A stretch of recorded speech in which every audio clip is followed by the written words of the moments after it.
চিকিৎসক সহ নানা সংকটে নড়াইল আধুনিক সদর হাসপাতাল।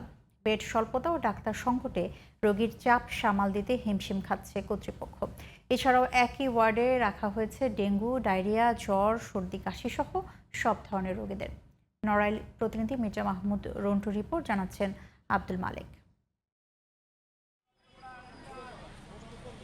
নড়াইলে প্রায় ৮ লাখ জনসংখ্যার বিপরীতে সরকারি হাসপাতাল ছাড়া অন্য কোনো বেসরকারি হাসপাতাল এবং মেডিকেল কলেজ নেই। ফলে জেলার চিকিৎসা সেবায় একমাত্র ভরসা নড়াইলের ২৫০ শয্যা বিশিষ্ট আধুনিক সদর হাসপাতাল।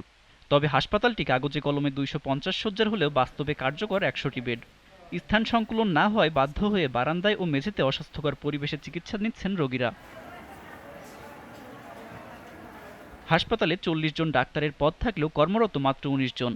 দীর্ঘদিন ধরে ডাক্তারের সংকটে রোগীদের চিকিৎসা সেবা ব্যাহত হচ্ছে।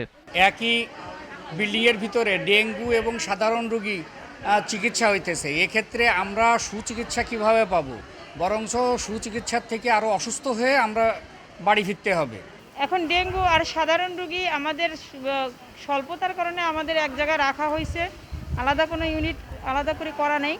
আর আমরা ডেঙ্গু রোগীকে সাধারণ রোগীর মধ্যে রাখতেছি স্পেসিফিকভাবে মশারিটা নিয়ে। বুকে ব্যথা, হাত ভাঙা বা পা ভাঙার কিছু রোগী আসলেই এখান থেকে আগেই দেখায় দেয়, তেমন কোনো ট্রিটমেন্ট না দিয়েই নড়াইলে যশোর, খুলনা অথবা ঢাকার দিকে আগেই শেপার্ড করার চিন্তাভাবনা বা পরামর্শ দিয়ে দেয়। হাসপাতালে রোগী ভর্তি করার জন্য আসছিলাম, বেড নাই, ফ্লোরিং করা লাগছে।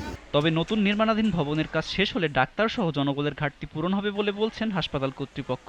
ওই ভবনে যেতে গেলে যে পরিমাণ জনবল আমাদের দরকার, জনবল, তারপরে আসবাবপত্র, যন্ত্রপাতি, এগুলো এখনো পর্যন্ত আমরা পাইনি।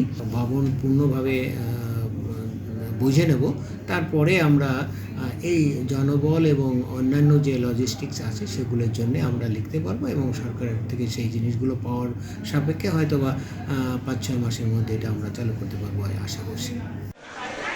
আব্দুল মালেক, জিটিভি নিউজ।